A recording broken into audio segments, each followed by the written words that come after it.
هیله لرم چې روغ او جوړ اوسئ. ډېری ملګري پوښتلی یم چې د امریکا د لاټرۍ دپاره ثبت نام څنګه کیږي، طریقه یې څه ده. زه تاسو ته سټپ بای سټپ ډېر زر دغه طریقه معرفي کوم. انشاءالله که چیرې تاسو منظم تعقیب کړئ اسانه ده. دلته راځم انټرنیټ ایکسپلورر خلاصوم. دغلته په ادرس کې dvprogram.state.gov لیکم، دغه پاڼه خلاصیږي. کله چې دا پاڼه خلاص شو د انسټرکشن دپاره یا د راهنما دپاره د معلوماتو دپاره په دې باندې کلیک کوئ، دغه پاڼه خلاصیږي. دغه پاڼه کې مکمل شرایط تشریح سوي دي. بیا دلته تاسو په پی ډي اف باندې کلیک کوئ، بله صفحه خلاصیږي. خو دا تاسو ورسره غرض مه کوئ. دلته راشي فوټو دپاره د انسټرکشن دپاره زه تاسو ته یوه خبره وکړم. که چیرې معلومات ته ضرورت لرئ، زما مخکینه ویډیو وګورئ، په هغه کې ټول شرایط تشریح سوي دي. ضرورت نشته چې دا وګورئ. دوم فوټو اگزامپل دی. دلته ستاسو تصویر باید ډیر دقیق واوسي، شفاف واوسي. چې په دې باندې کلیک وکړئ دغه پاڼه خلاصیږي. نو په دغه پاڼه کې دلته تاسو ته تصویر ښودل سوي چې دغه رنګه تصویر باید تاسو اپلوډ کړئ. او که چیرې تاسو سره تصویر وي نو دغلته فوټو ټول باندې کلیک کړئ، خپل تصویر وګورئ چې د ستاسو تصویر په سایز برابر دی او که نه. مثلا دغه به زه کلیک کوم، زه چې کله چوز فوټو باندې کلیک کوم دلته زما تصویر راځي. زه ور باندې کلیک کوم چې دا تصویر مې مناسب دی او که نه. لیکلی یور فوټو does not need cropping، یعنې دغه دې شکل کې ده د ضرب علامه راغلی. دا باید د چک علامه راشي. نو دې نه وروسته چې تاسو انسټرکشن ولوسته، تصویر انتخابوئ. د تصویر د انتخاب نه وروسته بیا کله چې دا دوه مرحلې خلاص شو نو دلته راځو د بیګن انټري لپاره. غوښتنه مې دا ده چې تر هغه وخت پورې چې استادونه مو نه وي مکمل سوی تاسو بیګن انټري مه وهئ. نو کله چې استادونه مو مکمل سو اوس بیګن انټري باندې کلیک کوو. دې نه وروسته بله صفحه خلاصیږي. دغه صفحه خلاصه سوه. دغلته دغه کوډ موږ نه غواړي چې په غټو حروف لیکل سوی، که په وړو حروفو لیکل سوی وي په وړو حروفو ولیکئ، او که په غټو لیکل سوی وي نو په غټو یې ولیکئ. زه دا لیکم، دغه ده. اوس سبمیټ کوم. دې نه وروسته بله صفحه خلاصیږي. دغه ده. دلته لومړی زه خپل نوم لیکم، یعنې لاست نیم لیکم. زما لاست نیم پسرلی دی. دا دلته زه لیکم. دلته فرست نیم لیکم. فرست نیم مې سیام الدین دی او میډل نیم نه لرم. دغه چک کوم ورته. همداسې لاندې ښکته کېږم. زه میل یم او که څوک فیمیل وي فیمیل انتخابولی سي. زما ډیټ آف برت د زوکړې میاشت چې دی 3 میاشت دی، ورځ هم 21 دی، کال هم 1990 دی. او دې خواته سیټي ویر یو بورن په کوم ځای کې تاسو پیدا سوی یاستئ. زه په لغمان کې پیدا سوی یم نو لغمان لیکم. دغه د لغمان مې ولیکل. کنټري په کوم هیواد کې تاسو پیدا سوی یاستئ. افغانستان تیار انتخاب دی، افغانستان انتخابو. او country eligible for the DV program. موږ DV program دپاره eligible یو. تاسو فقط دلته یس انتخابوئ. همدغسې ښکته کېږو. پاسپورټ دی. په پاسپورټ کې ستاسو نوم څنګه ښکاري؟ زما ستاسو لاست نیم همغسې چې ښکاري همغسې ولیکئ. زما پسرلی داسې لیکل کېږي، لاست نیم مې سیام الدین داسې لیکل کېږي، میډل نیم بیا هم نه لرم، پاسپورټ نمبر مې دغلته لیکلی او په دغه میاشت مې اخیستی، په دغه ورځ مې اخیستی او په دغه کال اکسپایر کېږي. دا د اکسپایر کال دی عموما چې په کوم وخت کې ستاسو پاسپورټ اکسپایر کېږي دلته لیکلی اړین دی. که چیرې تاسو سره پاسپورټ نه وي نو اپلای که ورته کوئ ممکن ستاسو اپلیکیشن رد سي او یا هم ممکن ستاسو چانس کار وکړي دوی ومني، معلوم نه دی. دلته که چیرې تاسو سره پاسپورټ نه وي نو دغه 3 اپشنه دي. 3 استثنایي حالات شته. اول که چیرې تاسو نشنالیټي ونه لرئ، ځینې کسان دغسې دي، نو دا انتخابوئ. او که چیرې د کمیونیزم د هیوادونو څخه یاستئ او یا هم که چیرې د امنیت د ارګان لخوا تاسو ته یو ورقه درکړل سوی وي او د پاسپورټ د استعمالولو څخه معاف واوسئ نو تاسو کولی شئ دا انتخاب کړئ. دا 3 واړه تاسو سره ست نه کوي. که چیرې پاسپورټ ولرئ خپل پاسپورټ نمبر ولیکئ. همداسې لاندې ښکته کېږو. فوټوګراف دی. تصویر مې انتخاب کړی. دغلته راځم، دغه تصویر ورته اپلوډ کوم. تصویر مې تصویر مې راغی. لاندې ښکته کېږم. دلته میلینګ ادرس دی. دا آپشنل دی، اختیاري دی. که چیرې ولیکئ ښه ده او که ونه لیکئ مشکل نه لري. دا ما دغسې ډک کړی. کنټري هیواد افغانستان دا مې انتخاب کړی.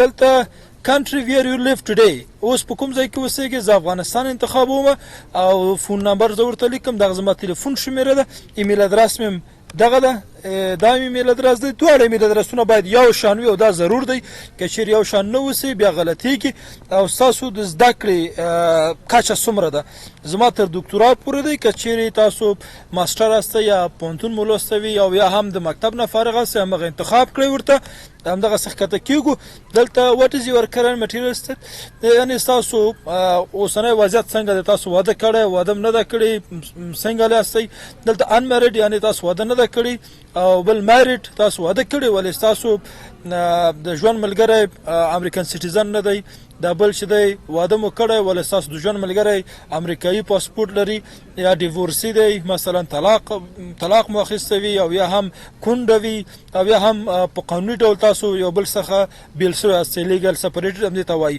نو زه وایم چې زه دویم اپشن زما دپاره صدق کوي دا انتخابوم همدغسې لاندې ښکته کېږم نمبر اف چلډرن زما یو ماشوم دی دغه دا مې ولیکل کنټینیو باندې کلیک کوم همدغسې مخ ته ځو له دې نه وروسته بله صفحه راځي ولې دقت تاسو باید وکړئ دوستانو چې دقیق دا فورمه ډکه کوئ ښه دلته راځي سپوز نیم مثلا ما واده کړی زه میرمن لرم دغلته مثلا د خپل میرمنې نوم لیکم دغه لاس نیم لیکم دغلته لومړی نوم لیکم میډل نوم کومونه لري دا انتخابوم ورته همدغسې ورته لاندې ښکته کېږم برت ډیټ یعنې زما د میرمنې د زوکړې میاشت او ورځ او کال کوم دی دلته لیکل کېږي میل فیمیل ورته انتخابومه همدغسې ښکته کېږو د مثلا ستاسو میرمن که وي چېرته په کوم ځای کې پیدا شوی دلته ورته ځای انتخابوئ همدغسې دلته په کوم ځای کې پیدا شوی په کوم هیواد کې دلته هیواد ورته انتخابوئ چې کوم هیواد دی همدغسې مخ ته ځو ستاسو د میرمنې فوټوګراف تصویر دی دلته کلیک کوئ تصویر انتخابوئ ورته هر یو تصویر چې هغه اپلوډ کوئ ورته همدغسې ښکته کېږئ بیا لاندې راځئ د ستاسو د ماشوم نوم دلته لاست نیم لیکل کېږي همدغسې فرست نیم دلته لیکل کېږي میډل نیم نه لري بیا دغه ډیټ آف برت لیکل کېږي منظم اسانه ده دوستانو بیا دلته میل او فیمیل انتخابیږي هر یو چې وي بیا دلته په کوم ځای کې پیدا شوی ستاسو ماشوم دغلته دغه ولایت نوم لیکي دلته بیا د هیواد نوم لیکي بیا دلته په آخر کې فوټوګراف دی تصویر دی تصویر ورته بیا اپلوډ کوئ لکه دغه مخکینۍ مرحله بیا ورته کنټینیو انتخابوئ دې نه وروسته چې کله تاسو مکمل کوئ بیا تاسو ته یو بل ورقه راځي هغه ورقه هم زه تاسو ته ښیم دغه پاڼه په دې کې ټول مکمل معلومات ستاسو لیکل شوي تاسو باید دا دقیق ولولئ چک یې کوئ چې ستونزه پکې نه وي کله چې مو چک کړه وملوسته بیا نو فاینل له خیره تاسو بالاخره دا سبمیټ کوئ